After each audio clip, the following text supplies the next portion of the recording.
Pasta 7. 7. As primeiras perseguições. Saulo de Tarso, nas características de sua impulsividade, deixou-se empolgar pela ideia de vingança, impressionado com o desassombro de Estevão em face da sua autoridade e da sua fama. A seu ver, o pregador do Evangelho infligira-lhe humilhações públicas que impunham reparações equivalentes. Todos os círculos de Jerusalém, não obstante o curto prazo da sua nova permanência na cidade, não escondiam a admiração que lhe votavam. Os intelectuais do templo estimavam nele uma personalidade vigorosa, um guia seguro, tomando-o por mestre no racionalismo superior. Os mais antigos sacerdotes e doutores do Sinédrio reconheciam-lhe a inteligência aguda e nele depositavam a esperança do porvir. Na época, sua juventude dinâmica, votada quase inteiramente ao ministério da lei, centralizava, por assim dizer, todos os interesses da casuística. Com a argúcia psicológica que o caracterizava, o jovem tarsense conhecia o papel que Jerusalém lhe destinava. Assim, as controvérsias de Estevão doíam-lhe nas fibras mais sensíveis do coração. No fundo, seu ressentimento era apanágio de uma juventude ardorosa e sincera. Entretanto, a vaidade ferida, o orgulho racial, o instinto de domínio toldavam-lhe a retina espiritual. No âmago das suas reflexões, odiava agora aquele Cristo crucificado porque detestava a Estevão, considerado então como perigoso inimigo. Não poderia tolerar qualquer expressão daquela doutrina aparentemente simples, mas que vinha abalar o fundamento dos princípios estabelecidos.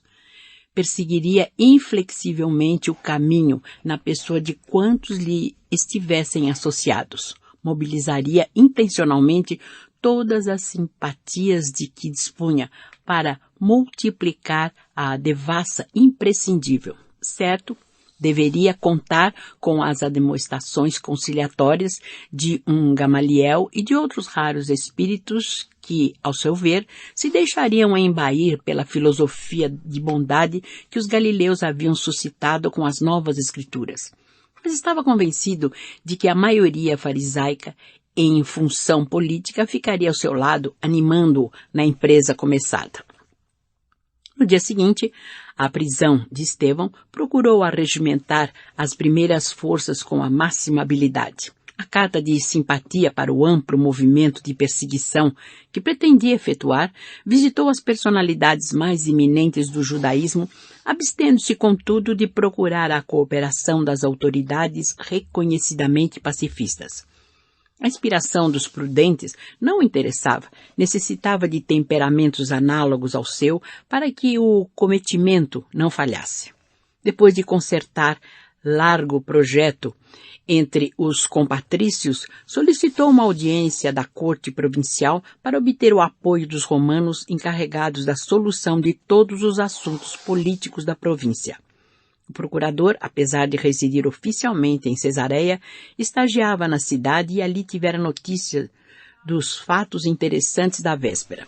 Recebendo a petição do prestigioso doutor da lei, hipotecou-lhe solidariedade plena, elogiando as providências em perspectiva. Seduzido pelo verbo fluente do moço rabino, fez-lhe sentir com a displicência do homem de estado de todos os tempos e em quaisquer circunstâncias pelos assuntos religiosos, que reconhecia no farisaísmo razões de sobra para mover combate aos galileus ignorantes, que perturbavam o ritmo das manifestações de fé nos santuários da cidade santa.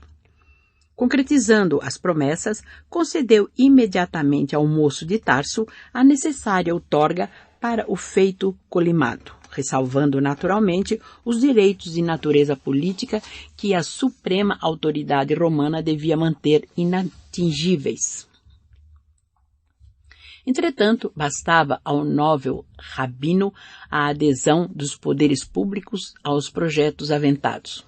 Animado em seus propósitos pela quase geral aprovação do seu plano, Saulo começou a coordenar as primeiras diligências por desvendar as atividades do caminho, em suas mínimas modalidades, Obcecado pela ideia da desforra pública, idealizava quadros sinistros na mente superexcitada. Tão logo fosse possível, prenderia todos os implicados. O Evangelho, aos seus olhos, dissimulava sedição iminente. Apresentaria os conceitos oratórios de Estevão como senha de bandeira revolucionária, de maneira a despertar a repulsa dos companheiros menos vigilantes, habituados a pactuar com o mal, a pretexto de acomodatícia tolerância.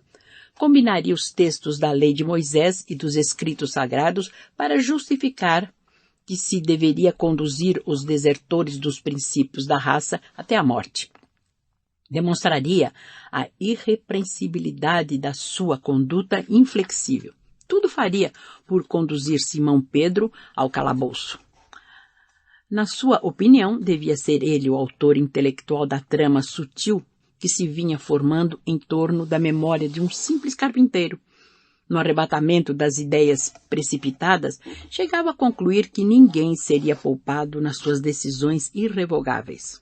Nesse dia, singularizado pela visita às autoridades em evidência, no intuito de as atrair à sua causa, outros fatos surpreendentes vieram agravar as preocupações que o assoberbavam.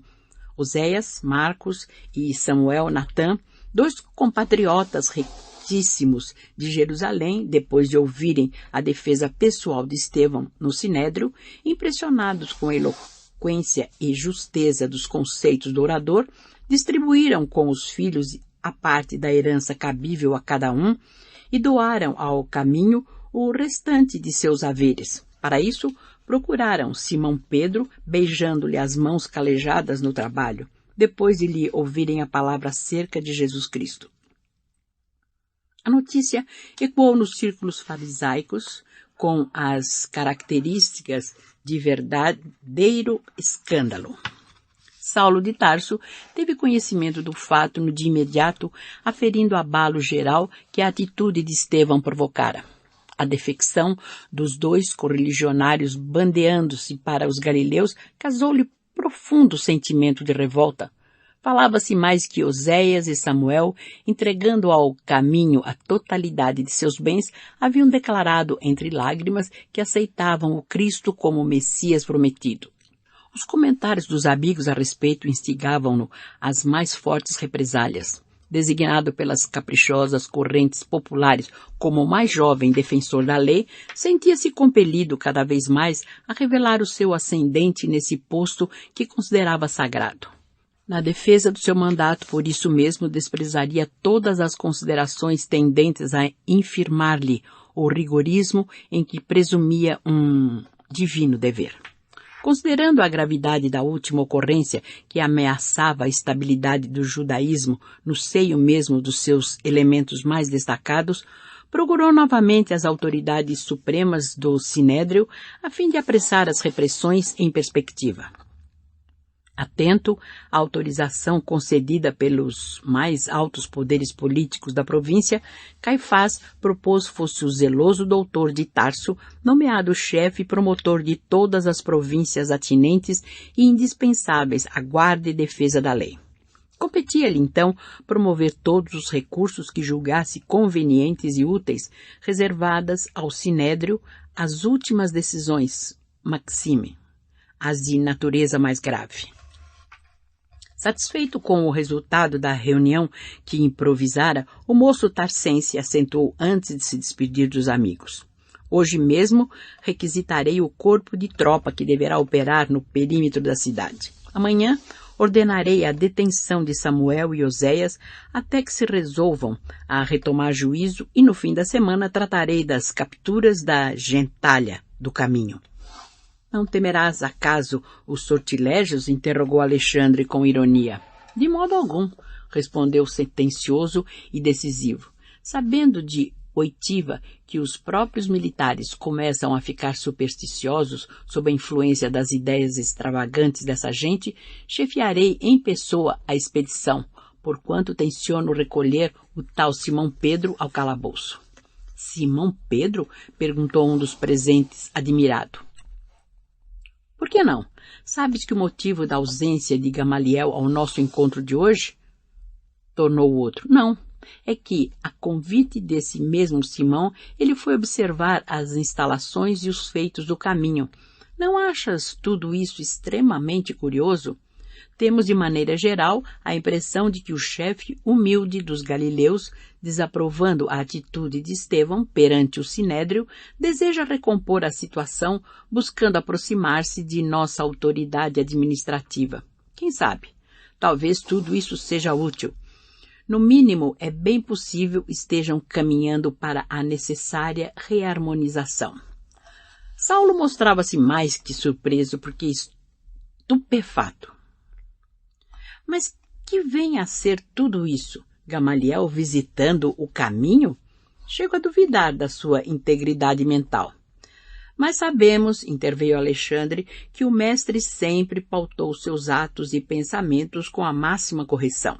Era justo se negasse a tal convite em consideração a nós outros. Entretanto, se tal não fez, é igualmente preciso não desacatemos a deliberação tomada, certo? Com a nobreza de objetivos que sempre o inspirou. De acordo, disse Saulo, algo contrafeito. Entretanto, apesar da amizade e gratidão que lhe consagro, nem mesmo Gamaliel poderá modificar minhas resoluções. É possível que Simão Pedro se justifique saindo ileso das provas a que será submetido, mas seja como for, terá que ser conduzido ao cárcere para as necessárias inquirições. Desconfio da sua aparente humildade. Com que fim se abalançaria ele a deixar suas redes para arvorar-se em benfeitor, gracioso dos pobres de Jerusalém? Vejo em tudo isso propósitos de sedição que não devem andar muito longe. Os mais humildes e ignorantes caminham à frente dos peregrinos. Os senhores da destruição aparecem depois. A palestra animou-se ainda algum tempo em torno da expectativa geral dos acontecimentos que se aproximavam, até que Saulo se despediu e voltou para casa disposto a assentar os últimos detalhes do seu plano. A prisão de Estevão tivera na igreja modesta do caminho ampla repercussão, despertando justificados receios aos apóstolos da Galileia. Pedro recebera a notícia com profunda tristeza. Encontrara no rapaz de Corinto um auxiliar devotado e um irmão. Além disso, pela nobreza de suas qualidades afetivas, Estevão se tornara uma figura central a focalizar todas as atenções. Para sua fronte inspirada convergiam numerosos problemas em cuja solução o ex-pescador de Cafarnaum não mais dispensava sua prestigiosa cooperação. Amado pelos aflitos e sofredores, tinha sempre a palavra de bom ânimo que levantava o mais desalentado coração. Pedro e João preocuparam-se mais por amor que por quaisquer outras considerações. Entretanto, Tiago, filho de Alfeu, não conseguia disfarçar seu desgosto em face da conduta desassombrada do irmão de fé, que não hesitara em afrontar os poderes farisaicos dos senhores da situação. Na opinião dele, Estevão andara errado no capítulo das exortações. Deveria comedir-se, merecer a prisão pelos argumentos precipitados na defesa de si mesmo. Fermentara-se a discussão. Pedro fazia-lhe sentir a oportunidade da ocorrência para que se revelasse a liberdade do Evangelho. E reforçava os argumentos com a lógica dos fatos. A resolução de Oséias e Samuel, entregando-se ao Cristo, era invocada para justificar o êxito espiritual do caminho. Toda a cidade comentava os acontecimentos. Muitos se aproximavam da igreja com sincero desejo de